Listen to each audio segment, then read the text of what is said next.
every one of you. Welcome, welcome, welcome in the ring. You didn't miss anything. Welcome in the ring, guys. Welcome. Wherever you guys are joining us from, welcome in the ring. You guys know that we call Twitter the Pradoville 2 of social media. Some of you guys are joining us from there. Some of you guys are joining us from the suburbs, YouTube. Some of you guys are joining us from the ghetto. You guys are joining us from Facebook. So good to see each and every one of you in the ring with us this evening, guys. And we trust that you've had a restful day. You are fired up. You are ready to go. Some of you come for the information. Some of you come for the news, like Odessa Primus. Most of you come for the fastness. You're fast.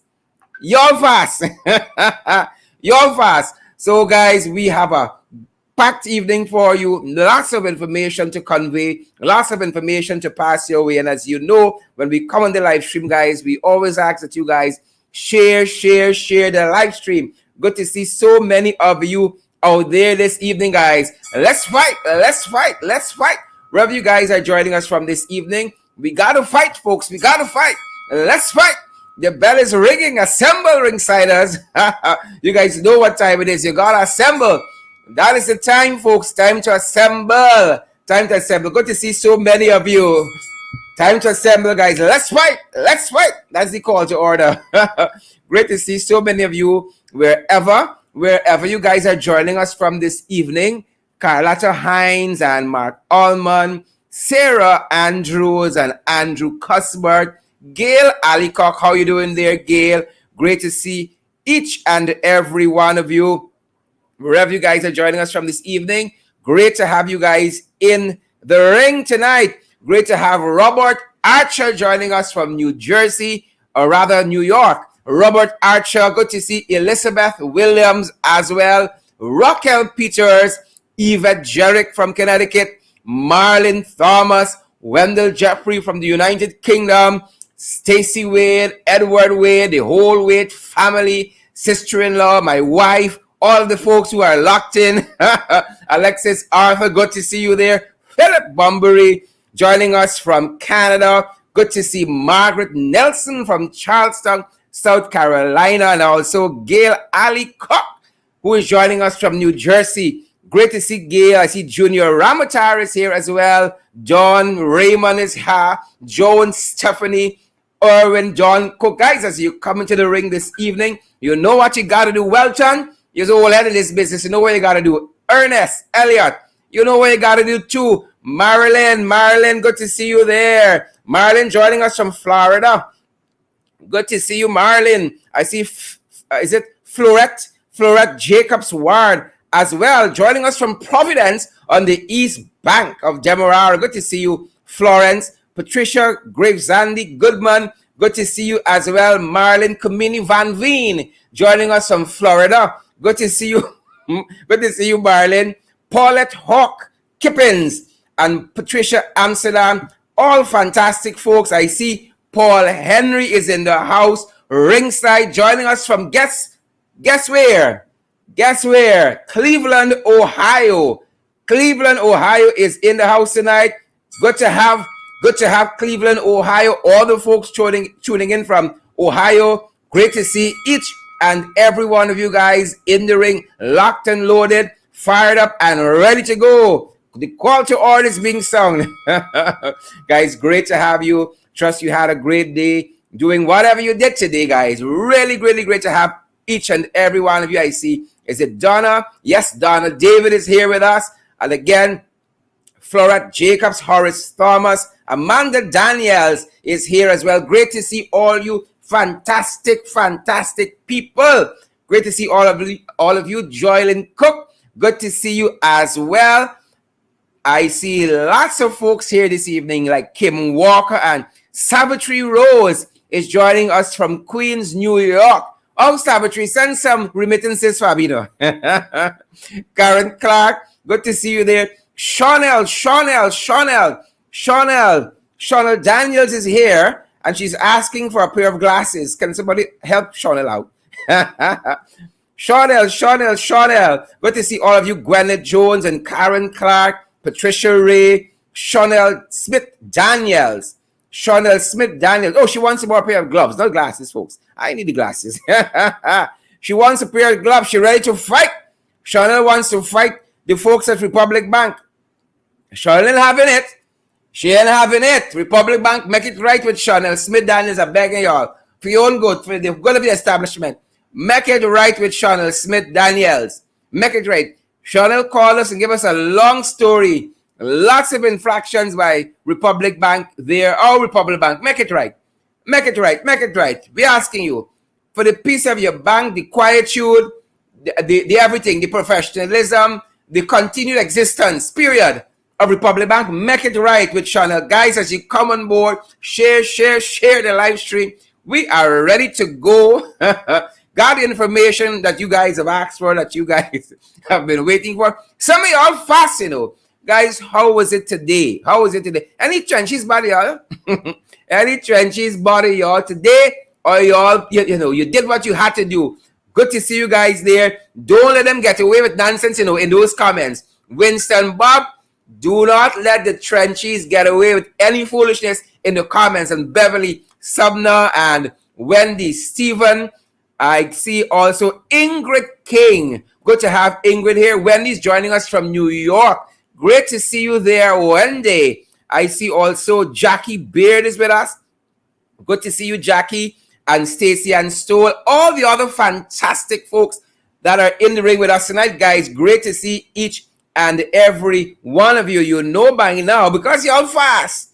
Y'all fast. Y'all on social media every day, checking out everything. Y'all know more than me. Some of y'all can come here and host the program better than I can. Better than I can. Host the program better than the host. So if you've been following, guys, and you have been following, you know, coming up, we're going to be talking with the PNCR leader hopeful, Mr. Joseph Harmon.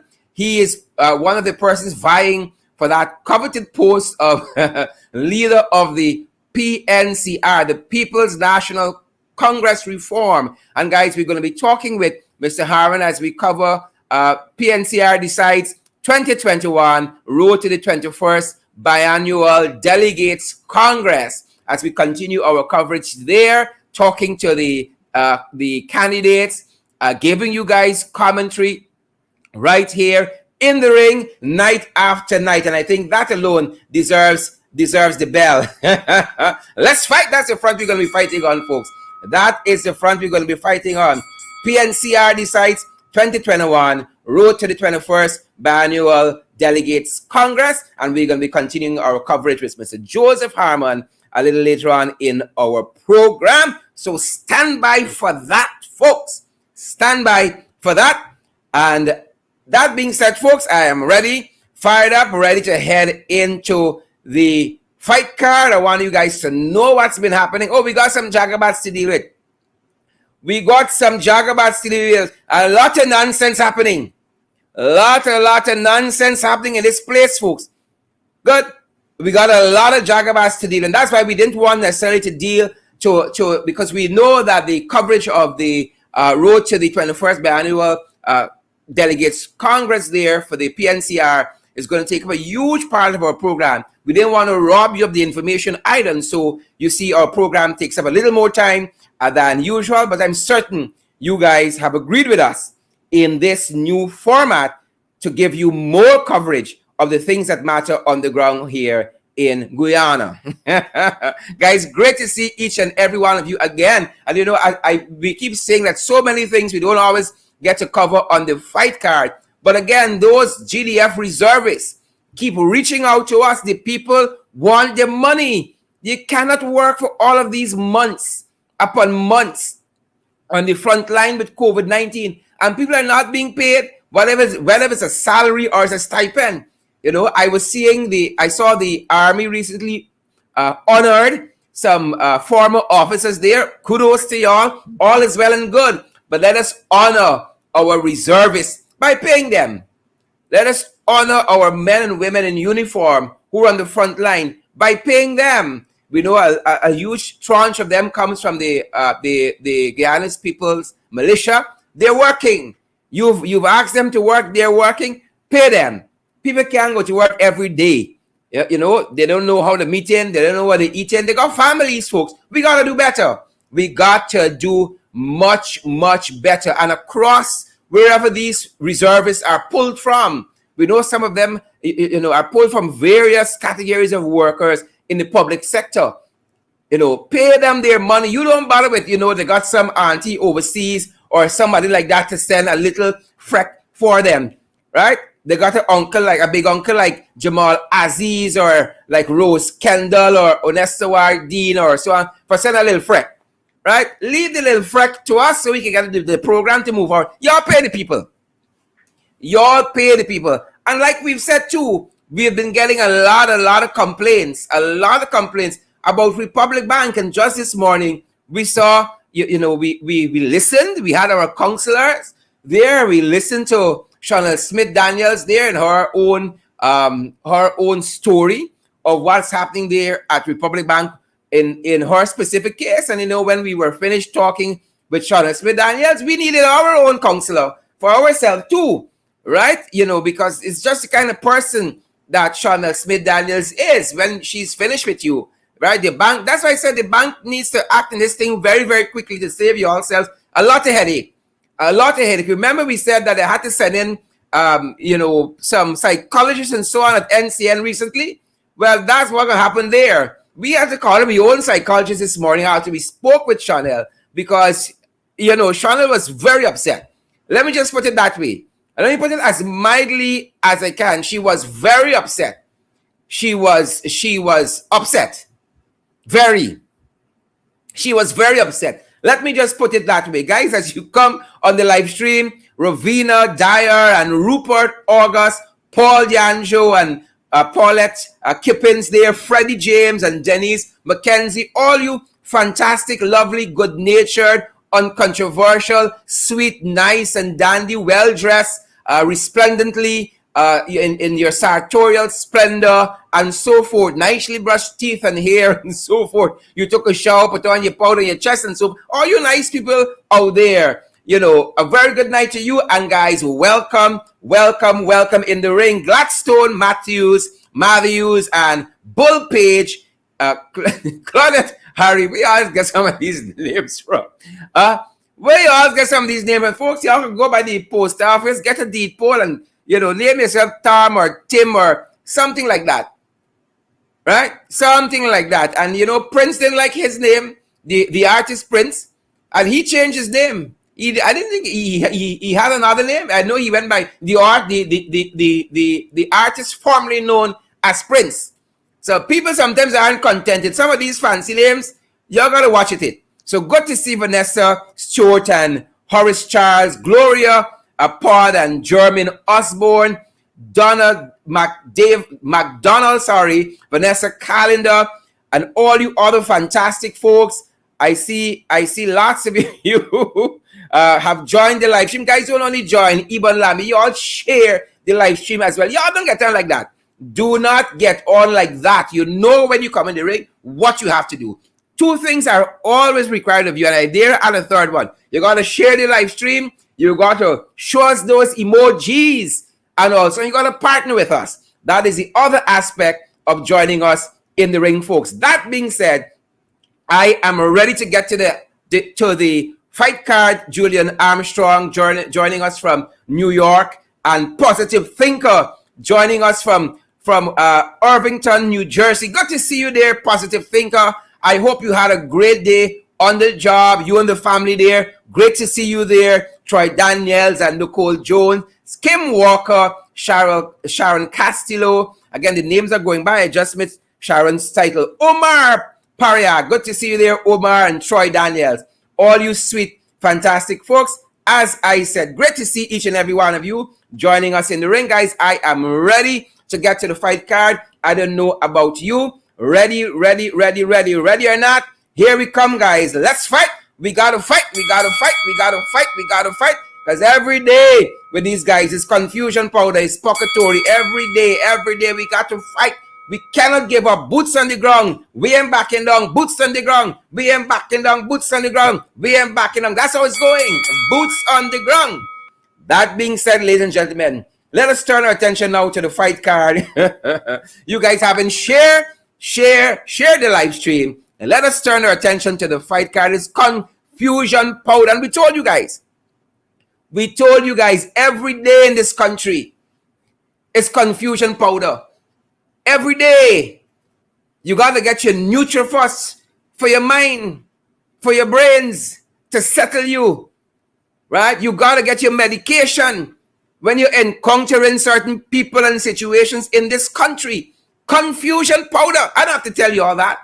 The majority of you, the majority of our viewers come from Guyana. And so you guys know what you have to face on a daily basis. Chanel Smith-Daniels know what she faces on a daily basis. Just today, confusion powder. Folks, is this the end of NCN? Confusion powder at NCN. They got their own fight there. I want to come in the ring. I want Nia Suban come in the ring. I want Michelle Abrams come in the ring. Y'all don't block up government property. Y'all come in the ring and let's fight on the issues that matters. So I have an open invitation to Nia Suban. I got an open invitation to Michelle Abrams Ali there at NCN. Is this the end of NCN? Ladies and gentlemen, is it the end? Who are getting fired from NCN? Resigning. They say the only man at NCN standing is Leroy Brummel, the editor-in-chief. They say he's the only person left. He and Niaz, of course. But he's the only man left. He's the only person. Everybody else gone. So they're starting back from scratch at NCN. According to Big Uncle Gordon Mosley and the news source entity that he manages, according to their story, listen to Pocketori at NCN, longtime broadcaster with the state-owned National Communications Network, NCN, Michelle Abrams Ali, is returning from her vacation leave to find that she has been removed from her position as acting chief executive officer of NCN. When the Jagabats came in, they appointed Michelle Abrams Ali. People have said Michelle is PPP. I don't know about that. People have said Michelle is PPP. She has never shown her party card. I've never seen her, in my humble estimation, others may have. I've never seen her act in a political manner. But people say, this country, people say she's PPP. Well, we know when Niaz there. We know when Niaz there. So Niaz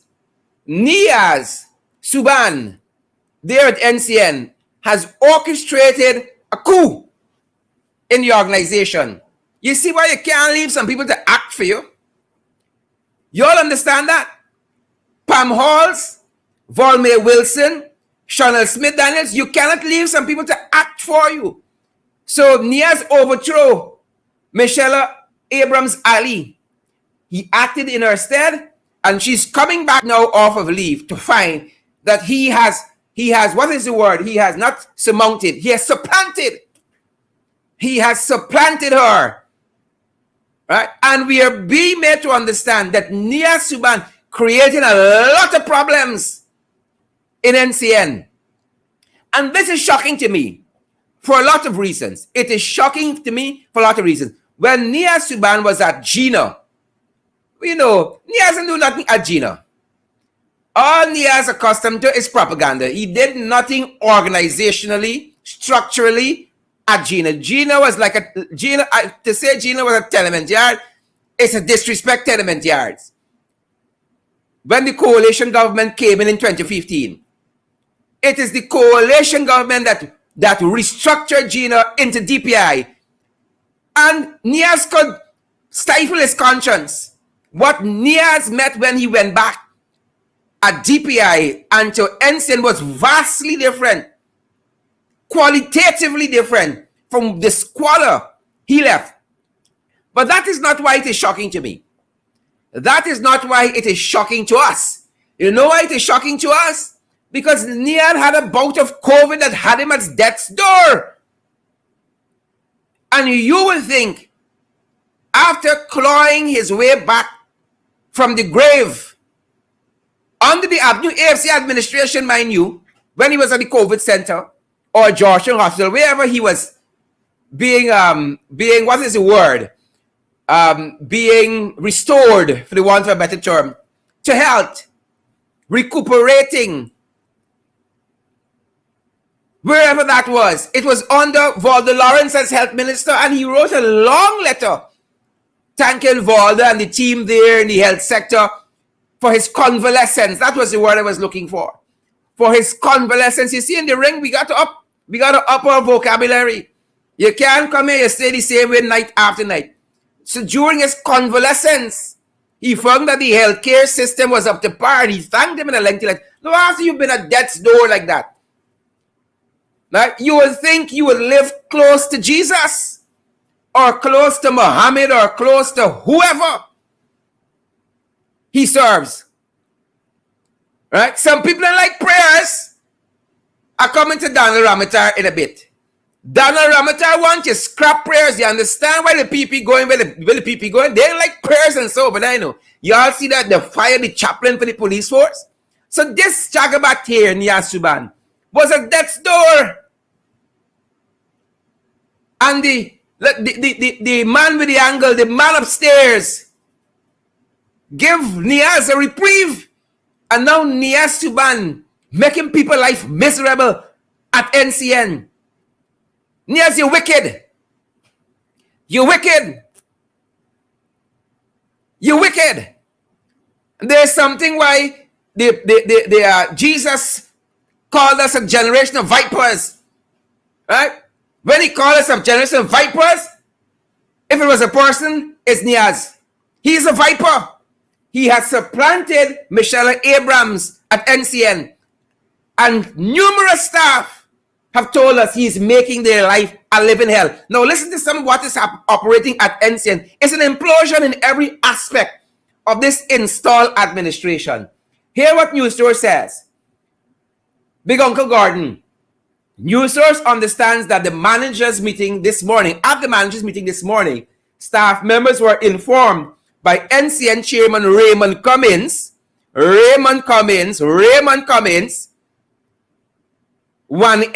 Bishop Juan Edgel's brother Raymond Cummins, informed by him that Ali Abrams, Michelle, would be reassigned to oversee radio program development.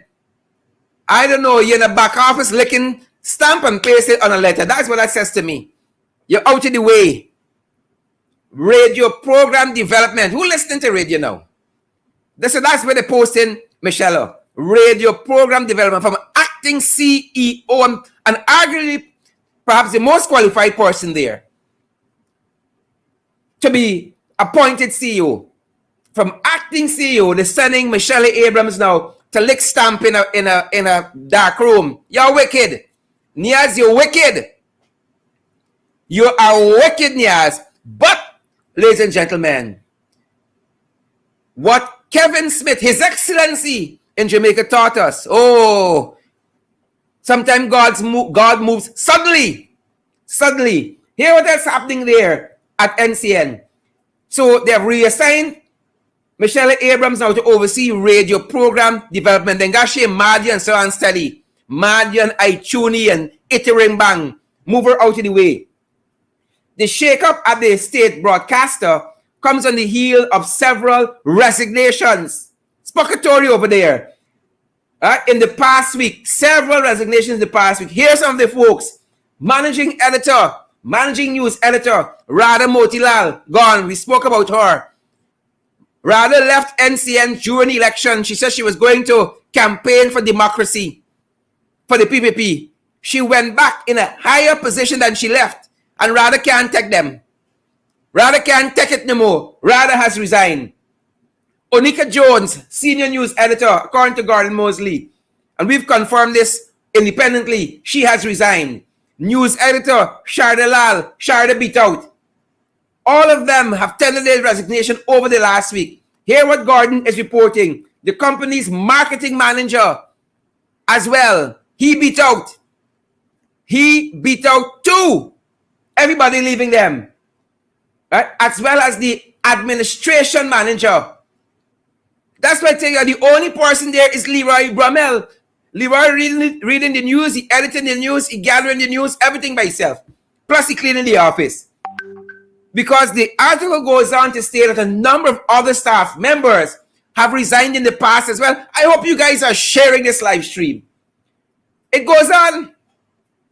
News source understands that the company music coordinator, you could put an earphone on your head and ignore Nia's whole day and stick it out and collect your pay. The music coordinator gone. The IT coordinator gone. Right? And then we're being made to understand that some staff members nearing the age of 60, they have been told, beat out. Beat out. Yes, I hope you never get old, boy. I hope you never get old and you never get sick again. You're wicked. You're wicked. But it's just like the PPP.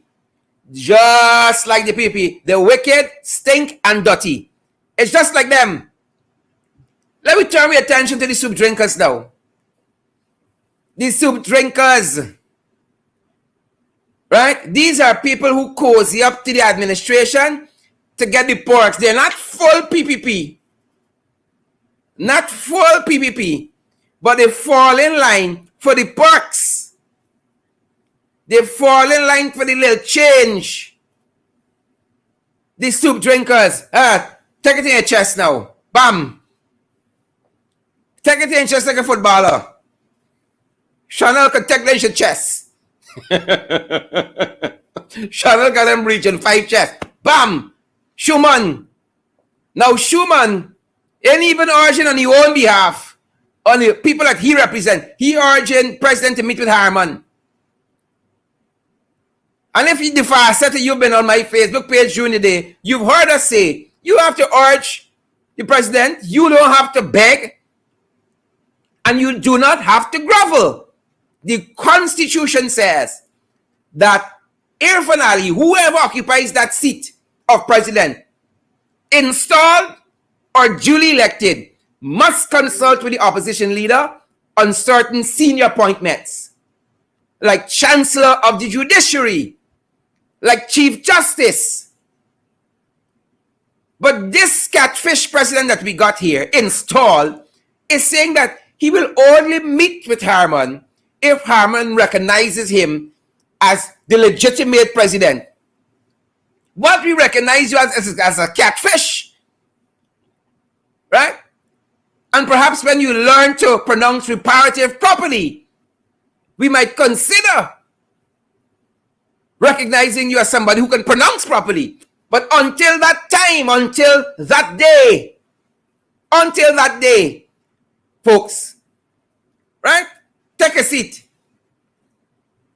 So Schumann, for those of you who don't know, this same Jagabat Schumann, this same soup drinker Schumann, who is numbered as an opposition member in the National Assembly, but he's pro-government.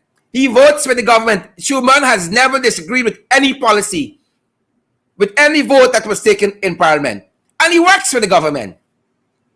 Schumann is part of the aviation sector. On behalf of the government, Schumann's salary alone is close to $1 million per month. So when you see them come out as though they're little independent, nonsense. Schumann knows the president is mandated by the Constitution. Nobody has to beg and urge. Nobody has to beg and urge. Your landlord got to beg and urge you to pay the rent. You got to end up on the road, on the court. Right? Your rental agreement spells out that. That is your Constitution. The Constitution says you must meet with the leader of the opposition on these matters. Right? But these guys, they have just lost the battle to control the constitutional agencies like the judiciary. And so they are holding on to every little fiber of control. Every little fiber of control is what Kemra Jamjitan calls control freakism. And so this Jagabat here, when you see him, but Schumann urges, Schumann mind your own barnyard. mind your own barnyard, Schumann. Right? Schumann never speaks out on an issue of consequence. Never on an issue that is consequential. Right? This is consequential, but there's no harm in him going in this direction. Right? He talked about the public servants 2 budgets later, the promise of increase, and the money still ain't out yet. Right? He talked about the extrajudicial killings. He talked about those things. Where's his statements on those matters? The squandermania in Dubai, he spoke about that. No, he's not speaking on those issues. That being said, ladies and gentlemen, that being said, sirens for everybody. Sirens for every goddamn body. A siren for Candy. A siren for Shawnette Melford. Siren for Volme Wilson. For Denny's London Welshman. You. Everybody gets a siren. In my Oprah Winfrey voice. Run the lane. You get a siren. You get a siren, run the lane. Anne-Marie Selby, you get a siren. Michelle name gone by fast, her surname. Hazel Griffith, you get a siren. Unika Light, you get a siren. Onika Jones, you get a siren. Radha Motilal, you get a siren. Who else we got here? Sharda Lal, you get a siren. So our attention was drawn to what appears to be Attorney at Law Lakshmi Rahmit being given a police escort to Berbice. Being given a police escort to Berbice. Right? A police escort to Berbice. I don't know who Rahmit know. I know who Lakshmi know. Because if you know a big one, you can get lots of things done. There was a big fancy car also being given police escort. Now, my little chubang, never get a police escort. You might get a police pullover, but not a police escort. Or the only escort might be if they escort you to the police station. But here is Lakshmi Rahmit getting a lovely police escort. Kudos to you, Lakshmi. Lakshmi, if you know the big one, what we can tell you? But increasingly, we have seen in this city, I've never seen, all the years I'm a Guyanese, the diplomats with sirens. I know they get the nice DPL number plate and they're afforded certain courtesies at intersections and traffic lights and so on, based on the traffic rank, who's working and all of that. You know, as Guyanese, we try to be gracious to the diplomatic corps as hosts. Now everybody gets siren. The only 3 ministerial persons I recall were afforded sirens were the president, chief minister, you had the prime minister, and the minister of home affairs. Now every minister, right? The children going to school with siren. The sweet man, the sweet woman being driven with sirens. Everybody. Sirens for you, sirens for me, sirens for everybody. And so kudos. If Lakshmi knows she big ones.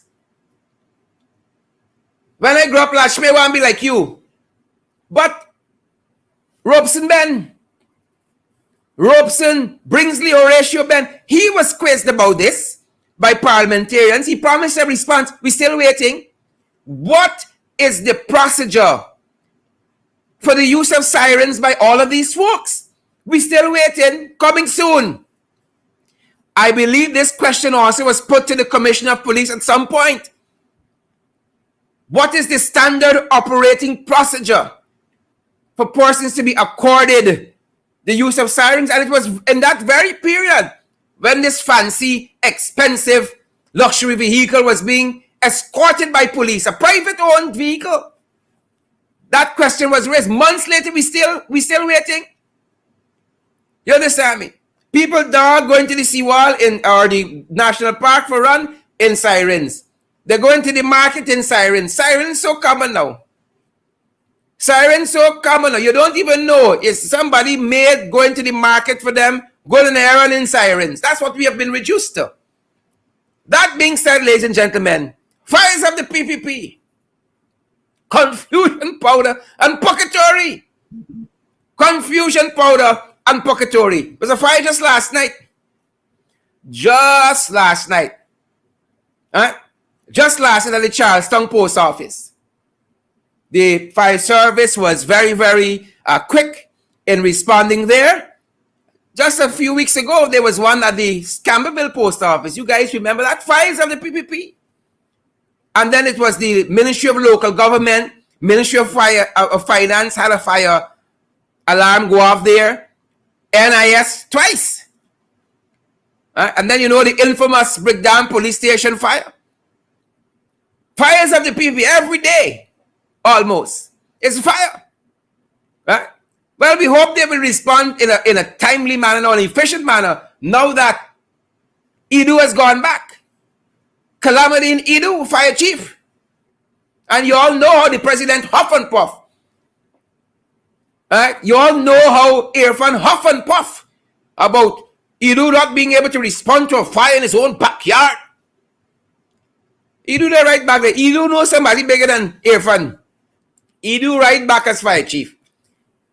Right? Just like Lakshmi, Rahmat, you got to know the big ones. Edu know the big ones. Edu right back as fire chief. But we're thankful that they responded efficiently and I think the building was saved eventually. More about the Jagabats. More about the Jagabats, folks. We're coming down to PNCRD size 2021. We're coming down the road. We spoke about Cynthia Borogiles. When we spoke about that? We spoke about that. And in talking about Cynthia Borogiles, this lecturer from the Cave Hill campus, not Cave Hill campus, UWI campus, Jamaica. She lectures political science there. She had said that some of the judgments emanating out of the Court of Appeal during the protracted electoral period last year were questionable. And you all know I say anybody else, we can say with judgment questionable. Cynthia, mind your own business. Leave that for us. Guys, you all sharing this live stream. Leave that to us, Cynthia. We're going to talk about the judgments coming out of our Court of Appeal. Right? Mind your own business. Right? And in this, the central argument was that we run to the courts too much for political matters. Starbuck News reminded them, we're not the only country. Other countries in elections have resorted to the court. Just this very year, Donald Trump had a whole host of litigation in the court in the US. So what? Because we small? Right? And Starbuck News made the central argument against the nonsense and the tripe that they were talking. That it's better we fight in the courts than in the streets. And Starbuck News editor had made the point that if you all know our history, you will be thankful that the political opponents resorted to the courts and not to the streets. But that being said, ladies and gentlemen, a letter appeared in the papers today.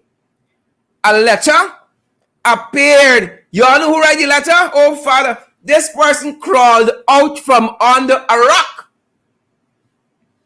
Crawled out from under a rock to respond to what Starbuck News wrote. Who is the person? You know the person. I know the person. We all know the person. Like you all a hint. We said the person swing. A whole song got written about this person. You said the person swing. I should have given you all a drum roll there as I brought the person out. Who wrote the letter? The contents of the letter is quite revealing. The content of the letter, quite revealing. And I'm going to talk to you a little bit about that. The contents of the letter are quite revealing. Claudette, like she's there hiding on the rock. And it's only some opportune times you see Claudette emerge. And most times when I see Claudette emerge, we see Claudette emerge, it's when Claudette's job is threatened. When her job is threatened, Claudette comes out. So hear what Claudette wrote about in this letter to the editor, folks. Brace yourself. I can see some of y'all throwing popcorn in your mouth. So bring it. Let me hear the nonsense. Hear what Claudette said. The Swinger. Notably, the editorial, this is Starbuck News editorial talking about what Giles and her compatriot had said. Notably, the editorial quoted Professor Barrow Giles' view that it was GECOM which should have had an overriding role to play in the developments that took place in the wake of the 2020 elections. But that it had been sidelined. GECOM had been sidelined. They had a role to play, but they had been sidelined. This statement, according to Claudette, this statement is quite accurate. I dare say to those who understand, respect, and are obligated to the Constitution. But hold on. Hold on, focus. Here, Claudette.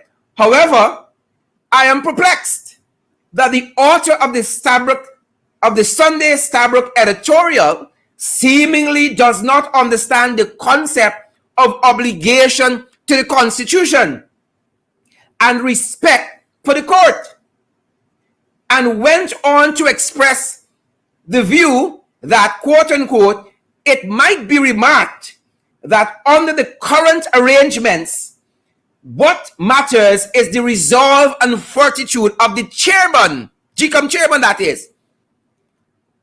And under extreme pressure, Justice Claudette Singh shied away from doing what was necessary at the very earliest stages of the crisis last year. As things stand, it is not a post for the faint-hearted. So Claudette feels her job is being threatened. And so Claudette has come out fighting. Y'all see a whole set of hires coming up there at GECOM. Y'all know how much the chairman of GECOM is being paid? Close to $3 million per month. Claudette being paid almost as a head of state. The pension, I believe, if my memory serves me correct, of a former president is $3 million, somewhere thereabout. And Claudette's salary is about $3 million. That is what Claudette come out fighting for. Don't worry about this strike but Constitution and respect. Don't worry about that. She said that because the editorial said she shied away from her duty. Yes, she shied away. And then them ain't got no respect for the court. Y'all remember, I want to remind y'all remember of the Holidar case? The Riaz Holidar case? Those of you who are real political stalwarts, political junkies, the Riaz Holidar case, Riaz Holidar. Let me remind y'all. Riaz Holidar was Anil Nandalal's driver. They're related. He's dead now. Mysteriously. We never knew what killed Riaz Holidar. He's dead now. He brought a motion blocking the declaration of results by GECOM. He brought a case in the High Court blocking the declaration of GECOM. Claudette, that swing. Nobody asked you a question, you know. She went to the High Court and promised them she gonna do something. God knows what. But she made a promise that she held on to. Oh, I promised the court, and as an officer of the court. Right? The injunction was against Mingo. Y'all don't know the story. The injunction was against Mingo. They said Mingo was trying to rig. Anil brought the case using his driver. You know what happened subsequently after the declaration? Oh, trenches don't want to know. You know what happened after the declaration? And he'll withdraw the case. Said he had the evidence. The Chief Justice blistered him. Said that he wasted the court's time. So, this jagabat, Claudette Singh, made a promise to the court on a case that had no evidence. And my contention is this. If Claudette is innocent in this alleged rigging of the March 2020 general election, everybody else innocent. And if they're guilty, Claudette gotta be guilty. Claudette want to tell me she's the only saint in hell. GECOM, everybody tarnished. Everybody involved in rigging. But only she is the angel. So her job is threatened now because she see what is happening at GECOM. She see this editorial lash, give her a lash, a jumbie lash. And so she's come out swinging. But let me tell you what will happen with Claudette Singh. Let me prophesy what will happen with Claudette Singh. Let me tell you what will happen with Claudette Singh. Claudette Singh will suffer the fate like those PSs that were removed. And let me tell you what the PP did to those PSs. They came in, the permanent secretaries of the ministries that they removed. They came into government, used them to formulate their first budget, to offend them with the ministries, and then they sent all of them packing. All of them packing. Mark my words today. This is the first salvo that has been fired by this administration in this editorial. They have already used Claudette. They have already used Claudette. Mingo is gone. Lowenfield is gone. And the list goes on. I will show you all the people who have gone. And now Claudette is here fighting for her life. And to 3 million when the month come. Oh, but Claudette then went. Yeah, she went. I can't say she didn't went in first bell ring. She was there. She was there. And she will suffer the fate of those PSs in the ministries. Mark my word. Mark my word. This evening, they have used her. And the first salvo has been fired. Remember what the editorial says? She didn't step up for the job. It's not for the faint-hearted. So she now come to fight. Look what has transpired at GECOM. Look what Claudette was part of. Right? You all think we're joking here? Look what Claudette has been part of. Lowenfield gone. Roxanne Myers gone. Claremont Mingo. You remember the Riaz Holiday case? Where Nandalal was trying to show rigging? He had a shred of evidence. He had a shred of evidence. Mingo gone. They took Enrique Levan to court. He is one of the IT officers there at GECOM. I don't even know if he's still there. Michelle Miller, Mingo's assistant, they carry she to court. Carolyn Duncan, they carry Carolyn to court. Duarte Hesberger, they carry Duarte to court. Debbie Bob Cummins, carried Debbie to court. And then you had the political witch hunt. They got Walter Lawrence in court. They got Carol Joseph in court. And then they're trying with Gavin Matthews. Because Gavin is a citizen that dared to lift his voice. Christopher Jones in court. And a whole host of other people. Civil servants. I ain't come to the civil servants list that they got in court. So this is part of what is happening at GECOM. Hold on. Let me show y'all the rest. Y'all seen the smoke screen. So there's Claudette fighting for her life. Right? After removing professional public servants. Who vex? I've said it. Professional public servants. Look who coming now. Look some of the people who have applied for work at GECOM. Look at some of them. Who come back for work? Gokul Budu. Gokul Baku, come back. Gokul Baku, come back. Right? And we spoke about Gokul the other night. In 2 elections, in 2011, he was given an extra seat to the PPP. And he see that's wrongdoing. Vincent Alexander pointed out the flaw, and that was corrected. He was giving the government as a majority government to the PPP. And thanks to the valiant effort of folks like Vincent Alexander, that was corrected, and the PPP ended up as a minority government. I am sure 99% of the trenches on the chat here, on the live, talking about who rigged elections in 2020, don't know Kukul was trying to rig elections in 2011. Not only did he try to do that, he wasn't content there.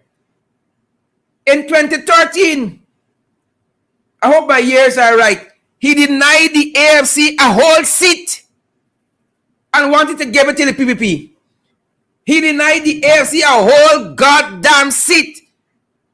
And y'all talking about who rigged elections when y'all got the whole playbook y'all author? So that was Gokul. Now you got coming this other gentleman, Vishnu Prasad. He used to be the public relations officer there. Y'all better share the damn live stream. Let the world see the corruption and foolishness happening with GECOM. So Vishnu come back. He has applied. He had some issue in the past with qualifications and whether his qualifications were up to date. They were the right qualification. Some jiggery-pokery of that nature. Something of that nature to do with qualifications. But somewhere in 2013, was it, that he and them parted ways in the past. He and GECOM parted ways. He has suddenly decided he want to walk back there. Oh, if only some of us were so fortunate to go back to the place that let us go or we left or what have you and get back the work. And then you got the $16 billion man, Omar Sharif. Omar Sharif, the third man there, Omar Sharif was permanent secretary, Ministry of the Presidency. And it was a commission of inquiry, I think it was, that revealed that a permanent secretary working on a permanent secretary salary, nowhere close to Krala Singh's salary. Permanent secretary is back about the 900,000, had $16 billion in his account. $16 billion in his account. Billion with a B. 16 billion in his account. Right? Imagine in one of your account, you got 8.4 billion. Another account, a GBTI, you got 5.9 billion. Another account, a GBTI, you got 2.9 billion. In another account, you got 28.5 million. Huh? You got money like that? A permanent secretary. Right? In all, what passed through the account, from the information we have, and that's in the public domain, 16 billion. 274,130,000 passed through. Permanent secretary. He won't work now. He said he got this by selling phone cards. He got this by selling phone cards. And then the owner number property, himself and wife. I see about 10 or 15 properties in their names. Plantation Eccles, Downing Street Kitty, Acme Scheme Virgin Nugent, Section B Virgin Nugent, Dadanawa, Sheriff Street, Letem, they got property in Letem, Kuru, right? All over the place. This fella now want CEO work. He wants CEO work, people, right? He wants CEO work. And then you got this attorney at law, who you don't know, and even if I tell you who he was, you won't remember him. You would not remember him either, right? Nevertheless, y'all fast and y'all want to know who he is. This is attorney at law. Is it Saifa or Safar Hussein? Mr. Hussein, he's among the folks. I'll be going to be telling you about them more and more in a subsequent program, guys. But I want to turn your attention now, ladies and gentlemen, to the main event. Turning your attention to the main event, ladies and gentlemen. I know this is why some of y'all here. It's not for me. All right? It is not for me. It is because y'all fast. It is only because y'all fast. Right? And because y'all fast, ladies and gentlemen, I want to feed y'all fastness. Right? I'm interested. A vested interest I have in feeling y'all fastness. That's what I want to do. So we're queuing things up, getting things ready at our end here, and then we're going to be good to go. So stay with us, guys. Stay with us. Queuing things up here.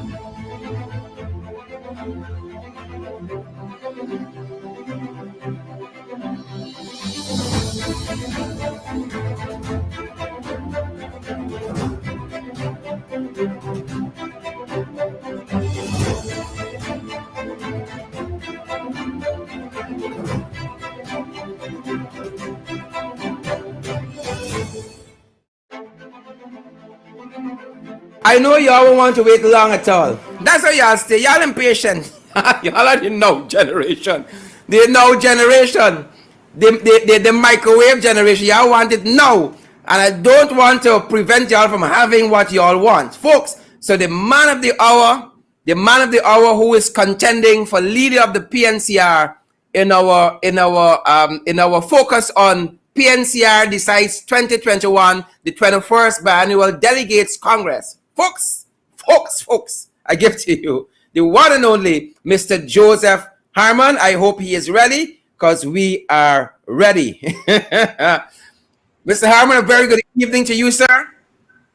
Good evening to you, Sherrod, and good evening to all of your viewers and listeners all around the world. I know this is a hot night tonight. Let's fight. I'm going to allow you to adjust yourself. I'm going to allow you to adjust yourself a little bit. I see you're a little back. You might want to come forward a little bit more and be a little more center in that space there. You're a little more to your left, I think. More to your left. You might need to shift your seat so you're more center. All right. Great. We can live with that. We can live with that, sir. How are you doing, Mr. Harmon? Great, man. I'm wonderful tonight, Sherrod. I've been listening to you and all of the going on at GECOM and the statement by Claudette Singh. You know, everything gonna come out, you know. All the shanding, all the different things that they were doing, the shenanigans, it's all coming out. It's all coming out. Well, I hope so. I hope so to the benefit of the people of this country, because we are of the opinion whatever transpired or whatever people think transpired, the Guyanese people deserve to know. So it's interesting to see Claudette Singh out fighting in this manner. Well, it's interesting because she has to defend her credibility now. Mm-hmm. She has to defend her credibility. And we have always said in the AP and the AFC that she imposed an unnecessary restraint on herself when she should not have been restrained for several months. Yeah. Holding up the declaration and allowing for the recount process and all that to take place before the judge actually called on Nandalal to remove this case, which had no merit. So she bound herself when she was really not the party in the matter, but by saying I am an officer of the court, and so I have to abide by it. Nonsense. I said and then, and then Nandalal comes and says he had no evidence to prove that Mingo was trying to do anything untoward. Well, that is true. In fact, when the matter was filed, I think this was the case of Holidar, might have been Holidar too, because Holidar, they filed in all kind of cases. They actually, because this was in the COVID period, the case was to be done in Georgetown and they were fumigating the High Court. And they take the matter till the diamond and convert it into High Court just to make sure that this case is tried. But the judge told Nandalal then that, Mr. Nandalal, where are you going with this thing? It has no merit. Yeah. You should withdraw it. And it is on that no merit case that this entire electoral process was held up for several months because Gladys Singh felt that she was bound because she was an officer of the court on a no merit case. Mr. Harmon, in the Chief Justice credit, she asked, according to the report we have him, several times whether he had the evidence. He said yes. And then when he withdrew the case the day she was about to hand down the judgment, she told him in no uncertain terms, you have wasted the time of the court, and they have wasted the time of this whole country since that time. Well, that is the story, Sherrod. They not only wasted the time of the country, but they held up a decision which should have been made. They held up that decision until there was a recount, and the recount process was well underway before the matter was called up again. So we can only see this as some sort of a conspiracy, some sort of a conspiracy to prevent a declaration that was rightfully to be made in favor of the AP and UAFC. So Mr. now Hammond, that she's coming out and she's saying this and saying that, we always knew that all along. We said it to her, to her face. Great. So, Mr. Hammond, on that very note, one of your contenders for PNCR leader, Mr. Aubrey Norton, said on this very program, he said that during that recount period, he said several persons were missing in action, and he was the lone person out there making the case on behalf of the coalition. My question to you this evening was, what were you doing during that period? Well, this is a joke. This has to be one of the biggest jokes of the century. Because, Sharon, you know that this was a team effort. We had over 100 persons working on this recount exercise. Persons from all across this country, from Borbis, from Essequibo, from Georgetown, from Linden. We had people like Christopher Jones, Randolph Critchlow, you yourself, Sherrod. We had counters, Ganesh Maipal. We had Daniel Siram, Loretta Fernandez, Carol Joseph, Chanel Joseph as well. All of these are people who are working there. I was part of that team. In fact, I led the team, so I don't know if he's talking about leading what. I don't know what he's talking about, because the newspapers of that time, Sherrod, will show all of the statements that were made by me on behalf of the AP and UAFC, challenging every single thing. 63 letters I wrote on behalf of the AP and UAFC. And this was a result of a teamwork, people working in various sectors and putting it all together.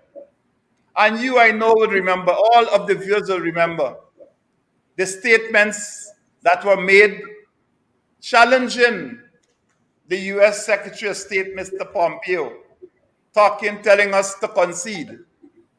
You will recall the statement that was published on the front page of the Guyana Chronicle. Concede to who? Concede to what? I don't know if it's Mr. Norton that said that, but I believe that the newspapers and all of the articles during that period of time will show what took place. And so if I believe as a candidate, you can seek to try to say something that is patently false, you're already disqualifying yourself from this position, because there are hundreds of people out there who worked on that process, and you're disregarding, you're disrespecting their input, the contribution made by those persons. This process ran for over a month, and people were there every single day, getting into all sorts of altercations. Sometimes huge emotions were expressed on some occasions. And so it is, I believe it is quite disingenuous for any one person to say that they were in front. What I would say is that I was part of a team that discovered the fraud that took place in the March 2020 elections that were actually discovered at the recount. And those officers who worked there, I give them full credit. I've always said that I'm proud of their work because they stood for what the APNU AFC stand for. And that is honesty, justice, and truth. And this is what came out. This is what is the subject of two petitions that we have in the court now. And this is why we believe that the PPP sitting there, they are an installed regime, and they are sitting in our seats. And this is what I've always said to our MPs. They're sitting in our seats, and every morning that you wake up, you let them know that you want your seat. That you want your seat. Yeah. Right? Yeah. So I think that this is really how we need to deal with this matter. And this is not an I story. And this is the problem I'm having with this candidate. This candidate believes that there's only he alone doing anything. This whole party is not a party. Now, you know, a party is not a one-man unless it's a one-man band. But this party is a collective. It's made up of several layers of people who work every single day to keep whatever is the vision and keep that vision alive. So I can't say that I'm surprised, but I think it is really a disrespect to all of those persons who work so hard on this recount. Yeah. Right? So that would be my comment on that issue. Mr. Harmon, on the recount front again, there are lots of persons who this whole process has left a bad taste in their mouth. And they felt that former President Mr. Granger should have held on a little bit longer. You had the nonsense coming out of the Riaz Holidar case. And there are lots of folks who seem to think, who don't like Mr. Granger at this point in time, to put it frankly. And they might like Joe Harmon, but they are of the view that you're Granger's boy. You are Granger's replacement. What do you say to those charges? Well, certainly I will be his replacement as leader of the PNCR, because I am going to be the next leader of the People's National Congress Reform. And so insofar as a replacement is concerned, yes. But let me say this, that Mr. Granger did his job as a president, and what you see coming out today from Claudette Singh basically is now making things much clearer. That Claudette Singh felt that she was restrained by an order of the court and therefore could not make that declaration, which basically put the president into office. So I would say I am a different person. I have my own vision. I have my own vision for the party. I have my own vision for Guyana. And that vision is not the same vision as David Granger. But on this point, let me say this to you, Sherrod, that David Granger took us into office in 2015. And you know what is significant about us going into office in 2015 is that we did it without marching down the road every single day and threatening this and threatening that and say, oh, we big fighters and so on. We did it in an intelligent way and using our intellect, and we were able to come against the PPP and beat them. And I believe that this is what we need. This is what we need now as the leader. Let me say further that from 2006, if you look at the way in which the people who voted for us trended, in 2006, Sherrod, 114,000 or thereabout persons voted for the PNC. By 2011, after the APNU was formed, we were at 139,000. So in a short space of 5 years, you had moved from 140 to 139. How did that happen? Is that Yeah. magic? Yeah. It's hard work. And from 2011 to 2015, we moved from that to 208,000. From 200 and 2015 to 2020, the figures according to GECOM, and which we don't believe is true, is 218,000. So what you are seeing is a trajectory that is taking us to a higher place. And I do believe that those numbers which they gave us are far short of what we got. And I think that when we speak about Granger and myself, I'm saying that he has done his work, just as Robert Corbyn did his work, just as Desmond Hoyt did his work, and just as Forbes Boredom did their work as leaders of the party. They have done their work and they have to move on. And I stand on their shoulders. I believe that they all made a serious and significant contribution to this party. I am going to take it further. I'm going to take it further, and I'm going to bring in all of those young people. Sharon, I'm creating a pathway that will see our young leaders emerge and flourish. So when you say that, oh, I am like Granger, or I am replacing him, yes, I'm replacing him as leader of the People's National Congress Reform, and that is my intention.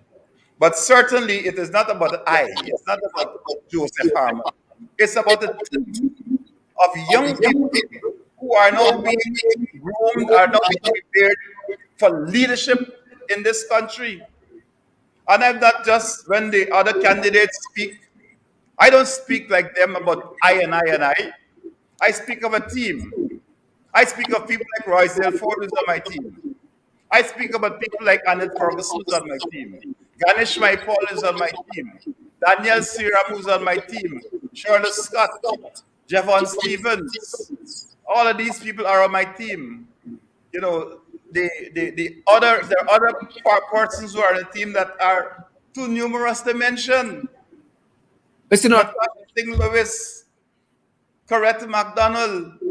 And I'll say this to you too, Sharon. Over the last weekend, I was in Region 2.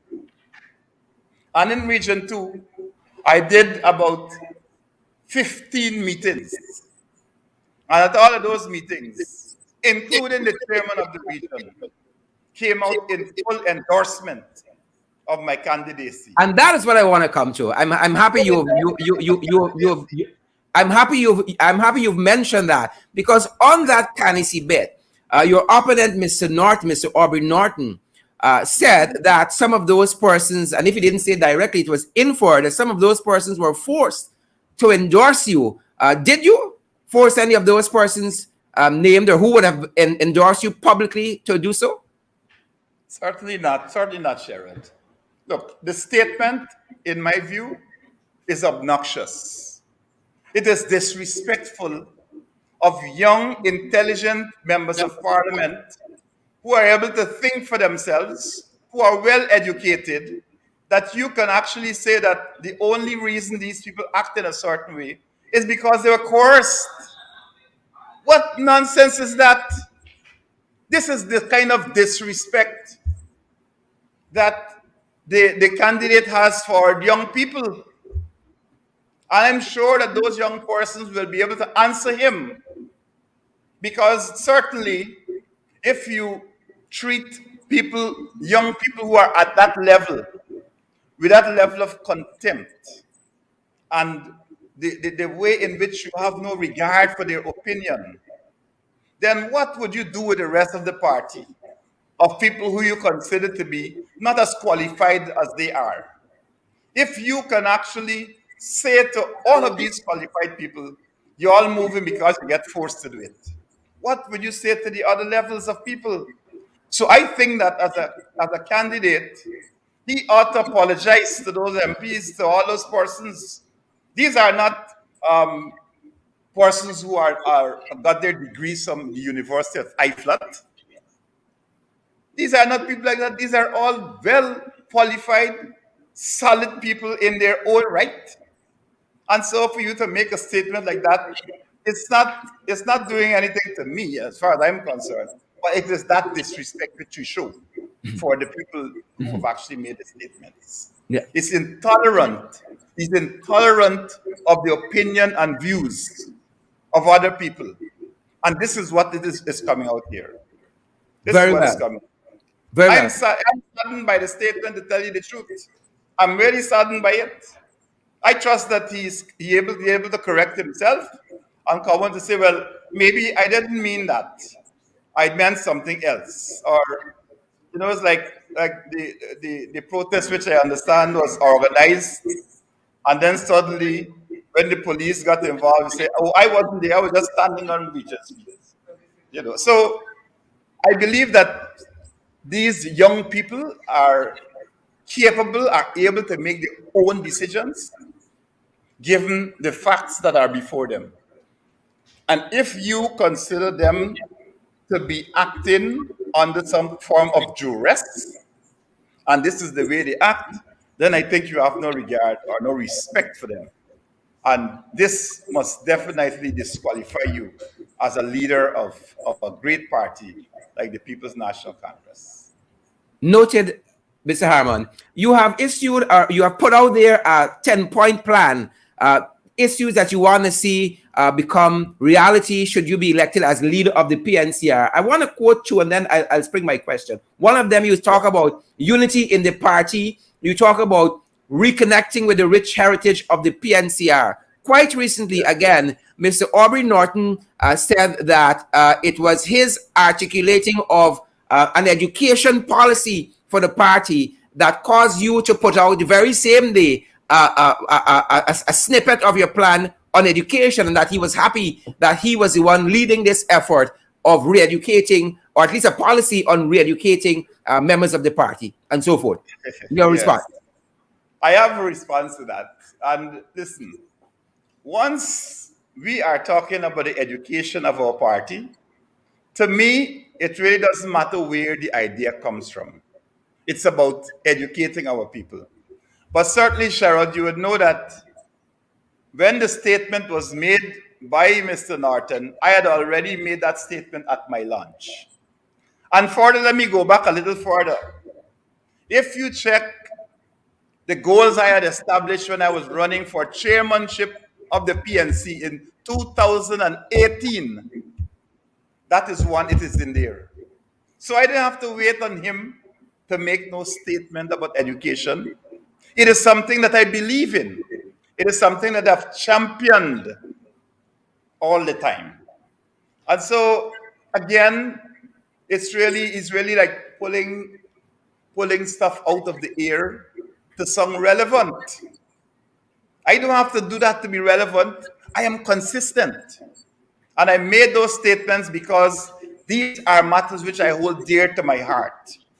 I really believe that we must ensure that our party members are educated, that they are provided with that sound education that will provide them with the opportunities for enterprise and unemployment in this country, right? So that when we speak about them as poor people, the bulk of our party members are poor, we have to do things now to lift them.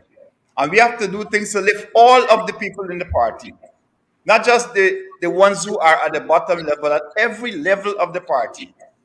We have to take steps to ensure that the quality of life, which is enjoyed by those members, that we improve it as we go along. And that is one of the goals which I set myself as leader of the PNC. But Mr. Harmon, by the same token, you talk about being a plan to lift people out of poverty and all of that. But you've been Minister of State, you have been Director General, you have been head of the COVID task force there as CEO. What have you done to lift people out of poverty? Well, Cheryl, that's a good question, and my record speaks for itself. at every level. Even before we came into government in 2015, from 2011 on to 2015, I left a thriving practice in law. In 2005, in fact, 2004, I was the vice president of the Guyana Bar Association under Kemrad Ramchitan. In 2005, I was the president of the Guyana Bar Association. In 2006, I handed it over to Nigel Hughes, who became the president of the Bar Association. And showed all of this after that period of time as an attorney. I committed myself to working with people, to ensuring that those persons had opportunities by going full time into the office of the leader of the opposition from 2011 up to 2015, full time. And from 2015, when I became Minister of State, the people can attest to what I've done. In fact, I took, well, I should say, I would say that the government of the day, right? We took the government of the day to the people. So when we speak about educating people, lifting them out of poverty, it's really about ensuring that government services are provided to them in the communities which they live so that they can be uplifted. And in this regard, we had taken the government to the people in almost every region of this country, in which all the elements of government were taken out of their offices and taken to the people. At the Square of the Revolution was one of our first. Then we went to Corriverton, we went to New Amsterdam, we went to Weldad in Region 5. We had in Region 3 at Leonora, in Region 2 at Anna Regina, in Region 9 at Lethem, in Region 7 we went to Bartica, we went to Linden in Region 9. So all of these instances, we actually took all of the government. So every element of the government service was available and present to people. But we didn't only do that. We established townships in parts of this country, which meant that those communities were self-organizing, self-administered. And so this is when you're talking about taking the government to the people. This is quite in contrast to this cabal that we have here. It's in contrast to Jagdio and Irfan Ali and all of them. They believe in centralizing things. Yeah. They believe that unless something passes through Freedom House or it passes through Jagdio's house, that it can't happen. And so this whole idea we had about decentralizing government services, taking government services to the people, was all aimed at lifting the quality of life of poor people. And this, in the Ministry of the Presidency, I worked with a powerful team there as well. After I was forced to leave Parliament, I was assigned as the Director General in the ministry. I continued that work, but in a different capacity. Yeah. And so throughout all of this, and the newspapers and the radios and the television programs of that time will attest to that. Mr. Harmon, but even in saying that, there are strong sentiments, even among the coalition supporters, that they didn't see the government of the day nearly enough. How do you respond to that? Or how do you bridge that? It's a difficult thing to bridge because I have to say, first of all, let me accept that there are some things we could have done better. Let me accept that we were not able to touch all of the people. Many of the people were unable to touch, but that we were able to provide services which were total in number. So that while we might not have been able to touch Sarah Duncan, we would have actually built a road or a school in the community in which Sherrod Duncan lives. While we were not able to touch Sherrod Duncan, we were able to put lights in this community. Sherrod, let me give you one example of what I'm talking about. In 2017, we were building roads across this country. Contracts were awarded. And when the contracts were awarded, I actually went out with a team of persons from the ministry to look at these communities where these contracts were awarded and to speak to the communities. There's a specific community at number 66 Village. It's a community that didn't vote for us. They were always suddenly voting for the PPP.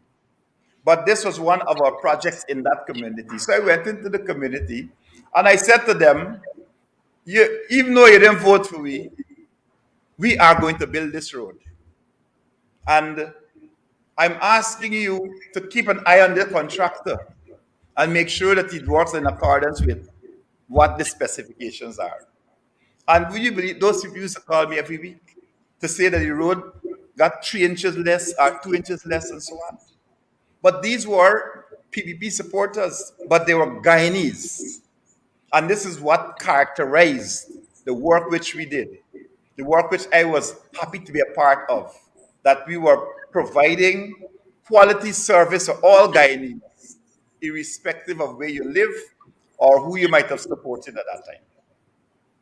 Right? Mr. Harmon, on that note, what do you say to persons who are of the view that you have not in recent times been nearly as strident enough as a leader of the opposition as you should be in confronting the PPP? And I want to quote what GHK Lal said recently, who's been writing about the PNCR contest for leader. Yeah. And Ms. Lal says that Mr. Harmon possibly competing for PNCR leadership is the absolute worst nightmare for his party. He goes on to state that where the party's business is concerned, he says, when it is the same nightmare for this country, it becomes my business and that of every Guyanese. And lastly, he says that that for a man who has a long military career, you lack militancy. He goes on to say that for someone who has been a practicing attorney, he questions your vibrancy. And he says in the article as well that he doesn't know you personally, he's just been engaging you publicly. How do you respond to that? Well, as leader of the opposition? Mr. G.H.K. Lal is expressing views that might not necessarily coincide with a large number of the Guyanese population. But in this society, we have a certain level of openness. We encourage press freedom and we encourage people to write. So that Mr. Lal could express his views. I don't know he's a member of the PNC and whether he has actually applied for membership, but certainly I would like to know from him myself. Well, he's a member, he loves to be a member of the PNC. But Mr. Lal really he's expressing views that I don't think are consistent with my own track record. But let me say one thing about that. And that is that as the leader of the opposition, I deal with the members of parliament. And anyone can see that this group of members of parliament has been one of the most efficient, effective, vibrant. They love to see them, they like to see them in action and so on. So that is what we do as members of parliament. And so this is why it's important that the position of opposition leader and leader of the party, that they be merged. Because let me explain. When Forbes Burnham was president, he was the leader of the party. When Desmond Knight was president and then later on became the opposition leader, he was the leader of the party. When Robert Corbyn was the opposition leader, he was the leader of the party. When David Granger was opposition leader, he was the leader of the party. Joseph Harmon is the opposition leader, but he is not the leader of the party. So you see that there's a little difference there. And so the extent to which as the opposition, you can do certain things. People have actually come around to accepting that the leader of the opposition is in fact the leader of the party. And so they judge you by that standard. They judge you by that standard. Are But you what I can saying, say, yeah? Are you saying that as leader of the party and opposition leader, there's a greater impetus to get things done? You no, have. you have the greater resources to do things because you have the entire party behind you, right? And that is what is important. You have the entire party. So that even if you can give the party, then of course gives good guidance to the members of parliament. And so that when there's an action that is contemplated, you know you have the full backing all the way down. And so that is very important. And that was important to all of the previous leaders of the opposition that came from the PNC. In fact, it's the same thing with the PPP. You know that the leader of the opposition, Jagdeo, was the general secretary of the People's Progressive Party. And before him, that has always been the case as well. So politically, it is important to ensure that these two positions are in the same person so that you can have that synergy which allows the flow to get things done in a different way. Well, So, to GHK Lal, I say that our country requires at this period of time unity. So our party requires unity as well. And that Mr. Lal can write. In fact, I see now he's taken upon himself to be writing about all the candidates. And even though he says he's never met me, I know he has written about me while I was Minister of State. He's written about the president while he was president. At the same time, he was employed by the Ministry of Natural Resources. And so he was still writing all of these sometimes these scurrilous statements and so on. But I think that we are big enough people that I am a big enough person to absorb that kind of criticism and to move on. The important thing for me is to ensure that the party is unified. The important thing for me is to ensure that Guyana is unified and that under a PNCR, APNU, AFC leadership, that we will unify Guyana and take to the level where decency in public life is restored. very well. Mr. Harmon, your competitor, Dr. Richard Van Wischild, just last evening on this very program, he was asked whether there were qualities in that he saw in Mr. Granger that he liked, the leader of the party, David Granger, and whether there are qualities that he do not necessarily agree with. One of the things he pointed out is his military experience, and he thought that was a weakness, that he didn't realize that he was no longer in the army. I don't know if he could have been throwing shade there or what have you. But do you think your military experience would be an impediment to a good leadership of the party? I don't think so, Sherrod. I think that it's an asset. It's an asset. Leadership and discipline is an asset in any sphere of life. Whether you're a teacher, you're a doctor, you're a lawyer, whatever you are, in every sphere of life, leadership and discipline is important. And these are qualities which I've honed, are skills which have been honed by years in the military. And these are qualities and skills which will make our party a better place. So I do not consider it to be an impediment.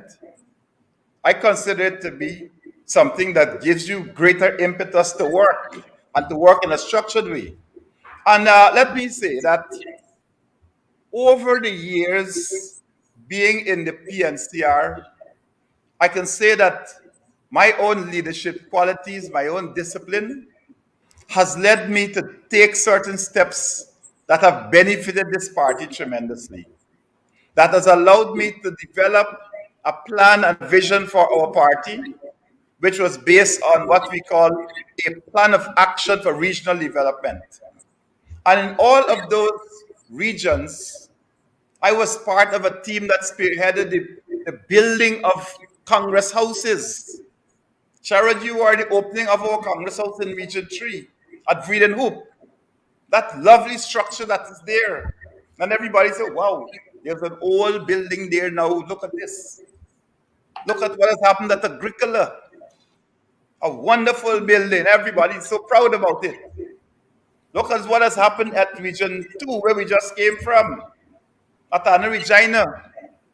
Look at our party office. And so throughout all of this, because of that quality of leadership and discipline, the party has benefited in a significant way.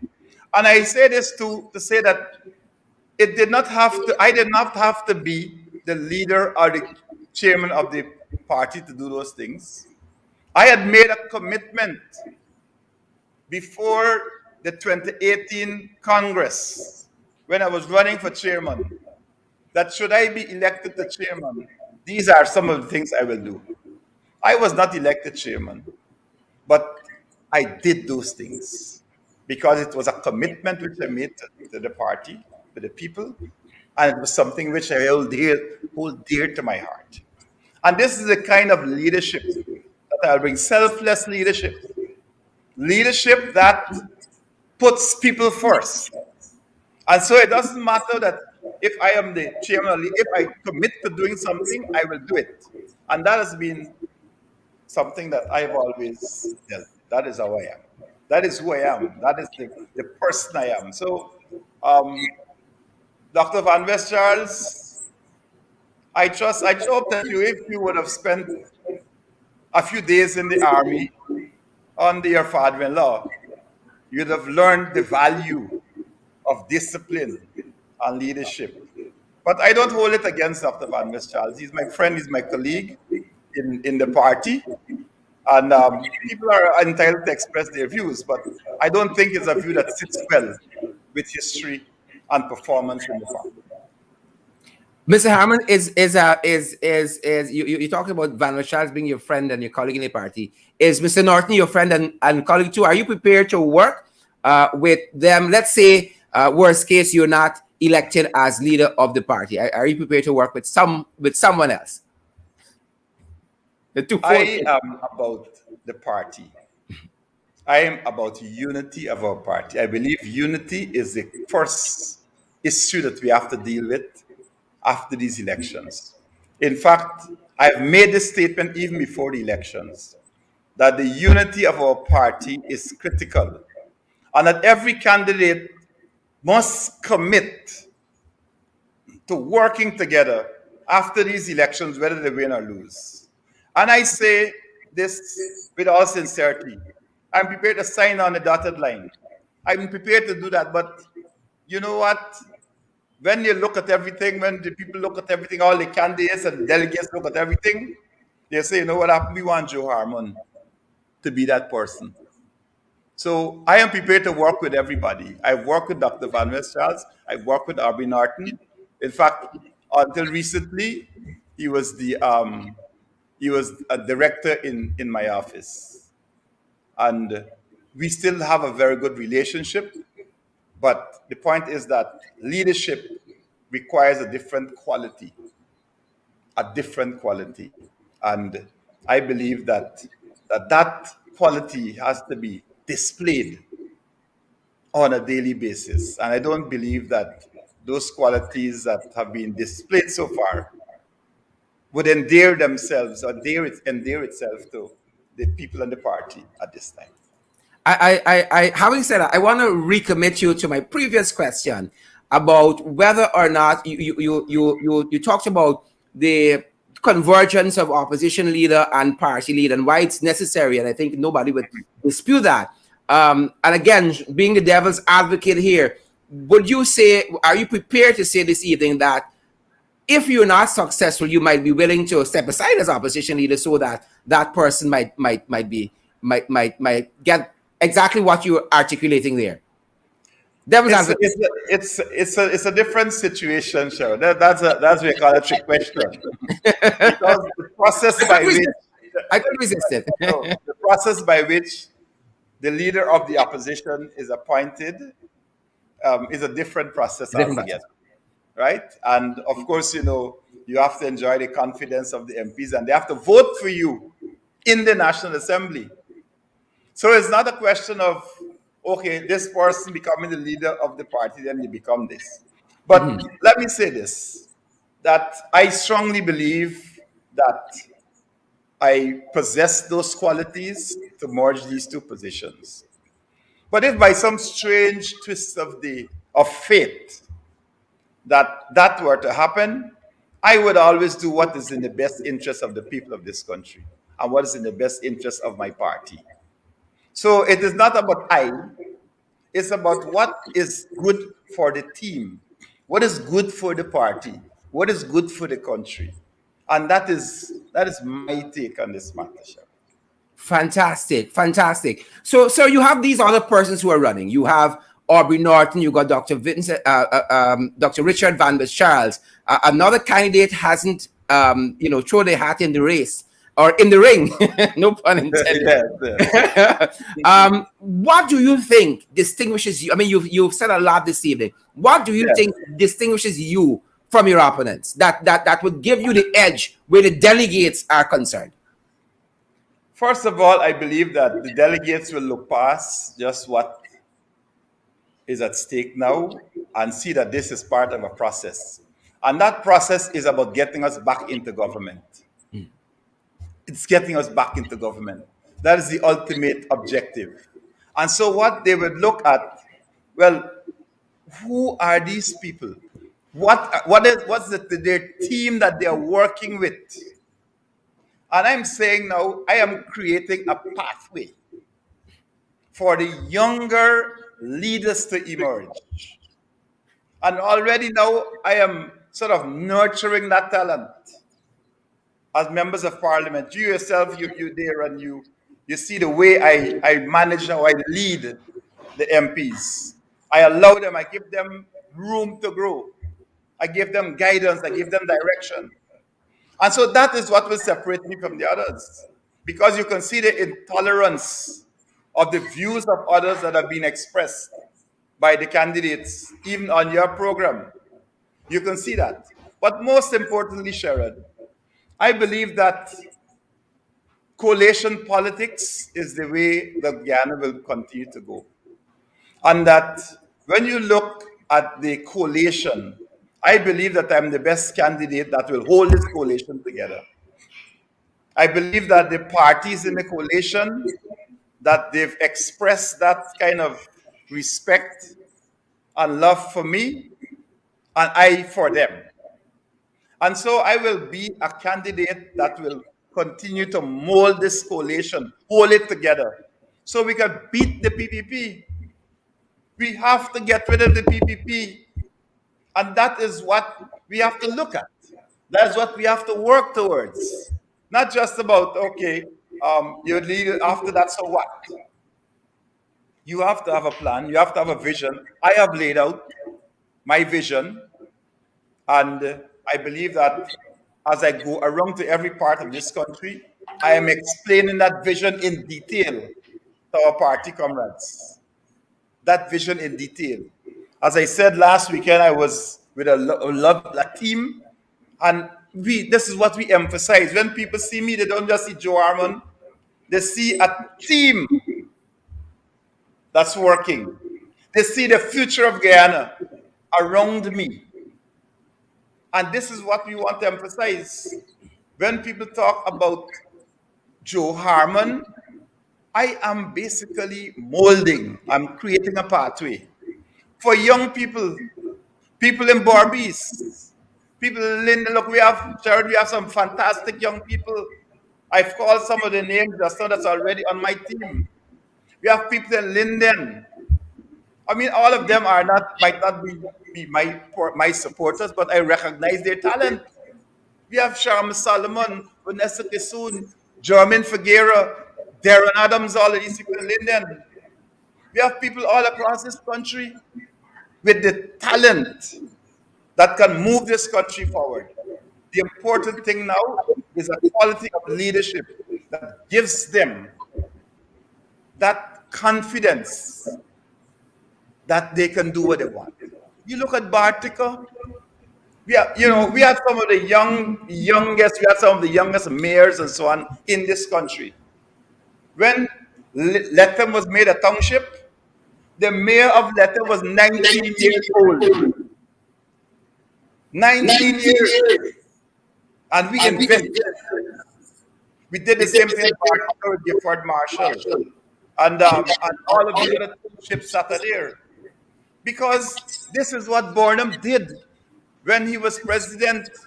Burnham invested in me. And this is what has made me the person I am today.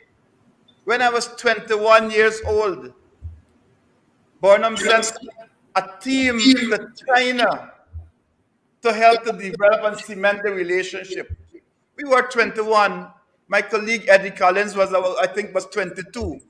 And another friend of ours who was a lieutenant, Andy Warrell. But we were sent out there. He said, look, go and explore and go and come back and let me know.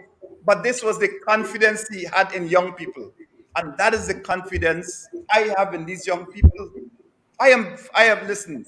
Sherrod, every single day I'm amazed by these young people. These MPs and the other who are not MPs. They may be in RDCs, they may be NDCs, and they may be even working with the party outside of that structure. But I'm amazed every single day by what they're saying, what they're doing. And I feel that Guyana is in safe, strong hands. I just believe that we have to create the right pathway for this young group of people. And I believe that this is what distinguishes me from the other candidates, that I am creating that pathway. And I believe that I can guide and nurture this new generation onto greatness, into the office of the president and all the other ministries that these persons who are presenting themselves every day, they are sitting in. I heard you speak earlier about the magistrate who was having sirens and all kind of thing going to work. You know, there are sometimes you're driving along the road, sirens blowing. You want to know if it's, you have to pull aside. Next thing you see is some private citizen being escorted or some ambassador with a siren. It's a total misuse and abuse of that thing. So that now you have a magistrate going to work with siren. What is that?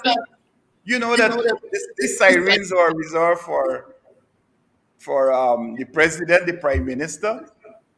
And there was one time there was a citizen, a young man, who, when Jack Dio was going on the East Coast with the sirens, showed him the middle finger. And they locked the man up. They locked him up. But you know what he said? One of the fellows said, look, it's two set of people get sirens. The president and the prisoners. So if you're not the president, you must be a prisoner. Because when the president move in the prisoners, go to the prisoners, that's siren. So I don't know. That makes sense. These are other people that are using these sirens, That being said, Mr. Harmon, my penultimate question. Recently the whole issue of Indian support for the party has come into sharp focus. You're known as Joe Harmon, you're known as Joe Baishan Ling. Are you also known as Joe Passad? Is there a little Passad in you? I am Joe Guyana. I am Joe Guyana. Sherrod, Guyana is a wonderfully diverse country. We have 6 races, and we have another race which is called the Douglas, right? But we are all Guyanese. And so whether I am Chinese, Indian, indigenous, Portuguese, whatever it is, I am Guyanese. And I'm Guyanese to the bone. I'm Guyanese to the bone. And so whatever name people want to call me, I am for Guyana. I'm for the people of Guyana. As the leader of the opposition, it is my duty and my obligation to embrace all of the races because that is what we represent. When these numbers were given, 218,000 that we represent in the parliament, then you add to that the grandmother, the children, and the auntie and uncle, all of these people, then you understand the magnitude of that population that we represent. I will have to be something for everybody. So if you call me Joe this, Joe that, whatever it is, I am Joe Guyana. That is how I distinguish myself. And I made that very clear in some actions which I had to take when this matter came up in the courts about dual citizenship. I decided that I'm going to choose Guyana over anything else. And that is my commitment to this country. I'm Guyanese to the bone, and therefore, if you call me a racist, I am a racist to all of the Guyanese people. That's who I am.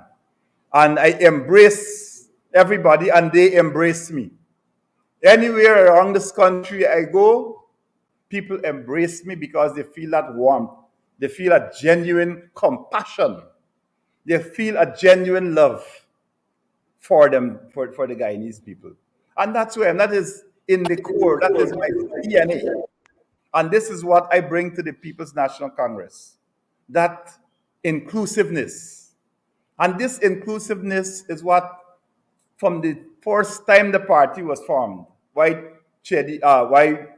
Forbes Borner moved away from Chedi.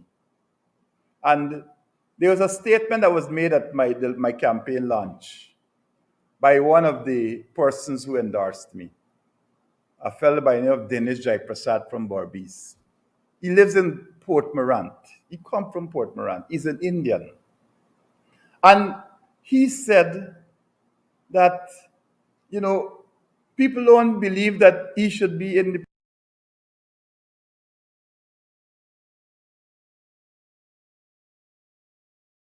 Mr. Harmon, we lost your audio there for some reason, and I don't want that to happen. We're almost through. If you got any technical folks there, you might want to.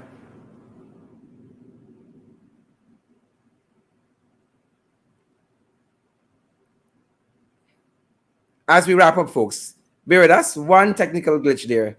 We lost Mr. Harmon's audio.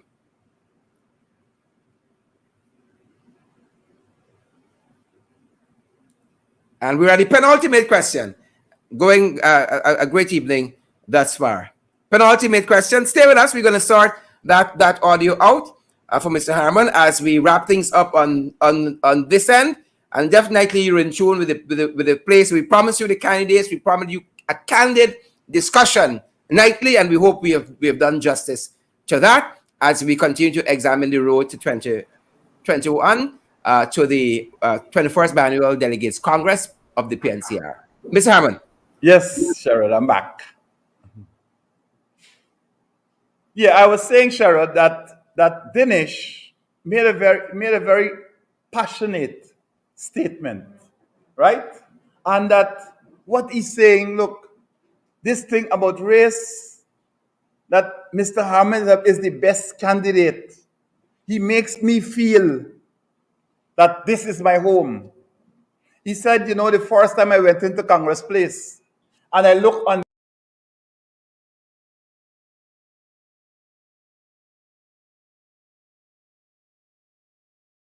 Mr. Harmon, we're having that audio challenge again.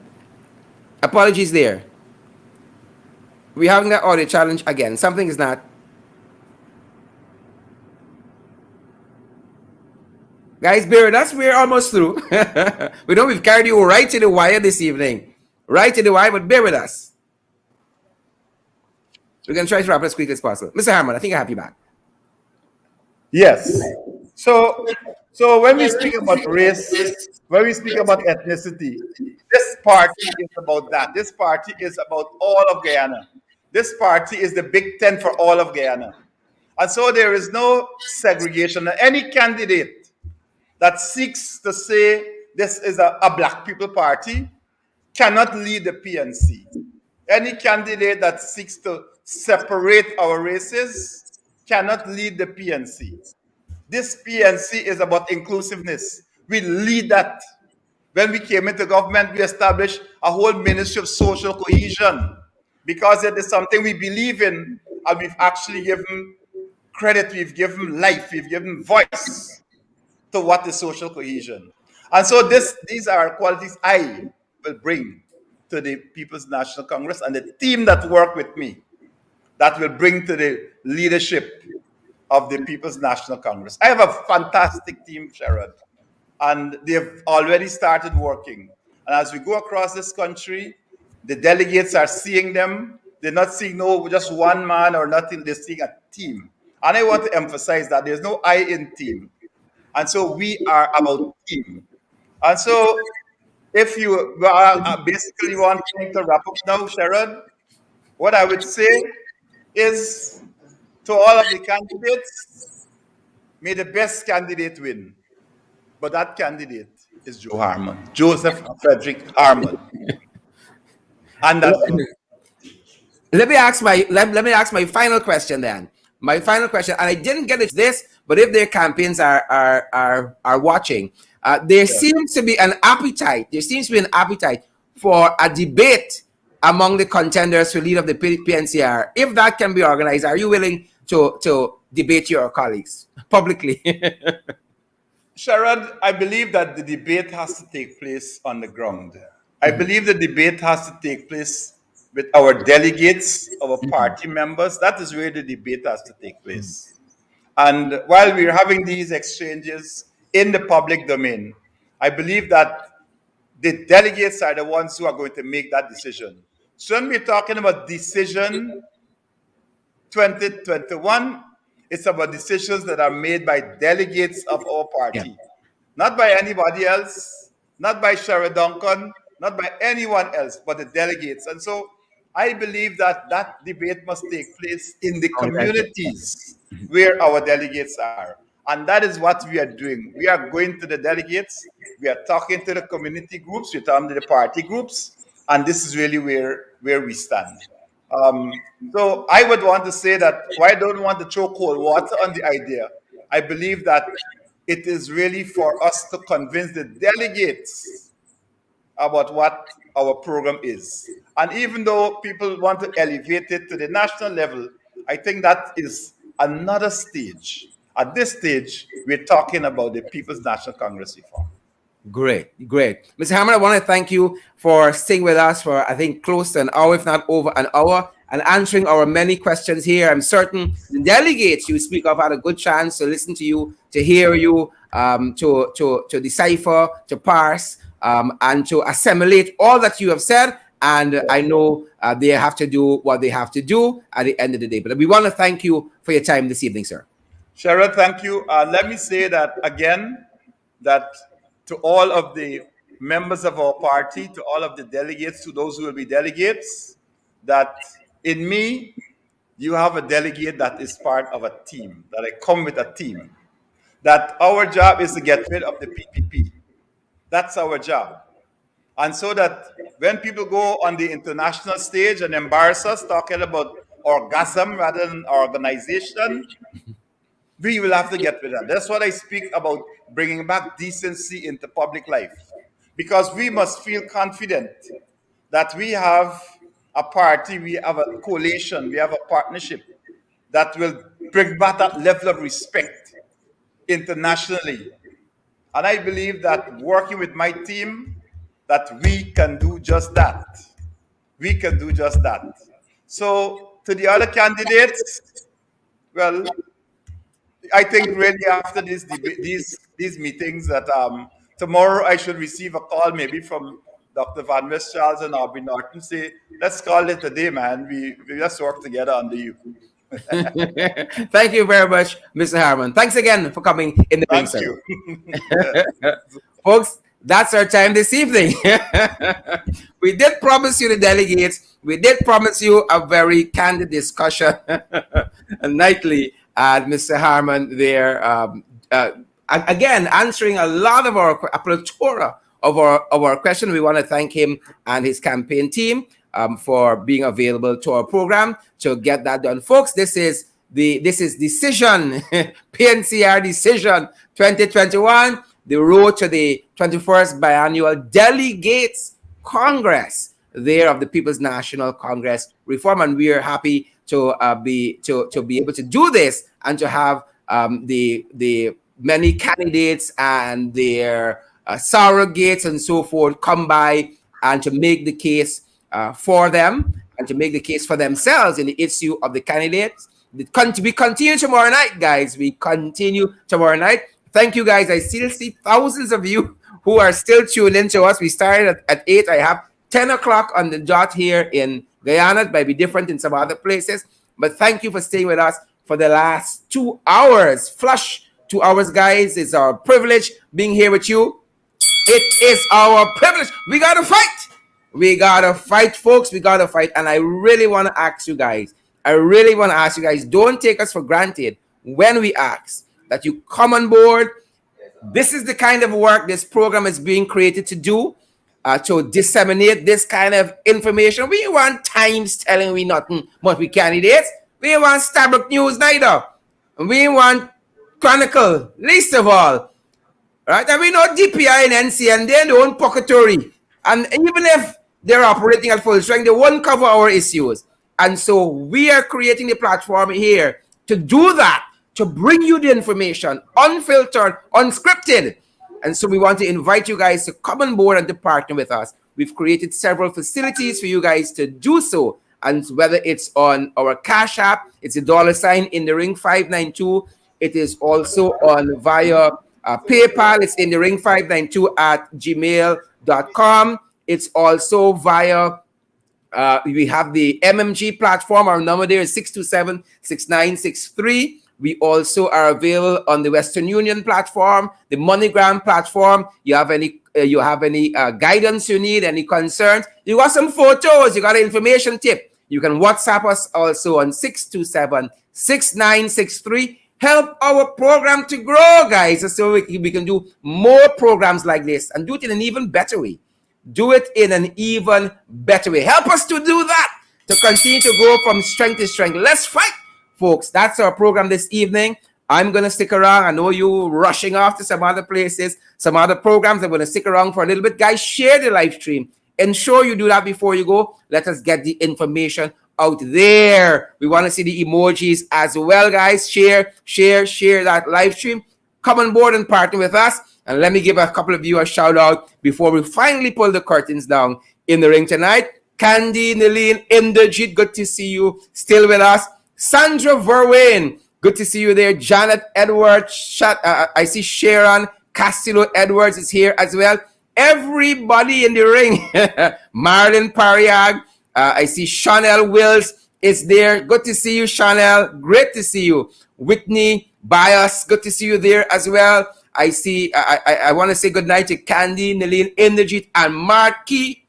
I always got to train Marky whenever I see Candy. Sandra Davis, great to see you as well. Faith Ferdinand, great to see you as well. Roger Norris, Angela McDonald. I see Janet Edwards. Sandra is here. Sandra Davis, Onika, Brahma, Paddy, fancy name people is here in the ring with us still. All you lovely guys, great to see you. Great to see you. We'd have it no other way.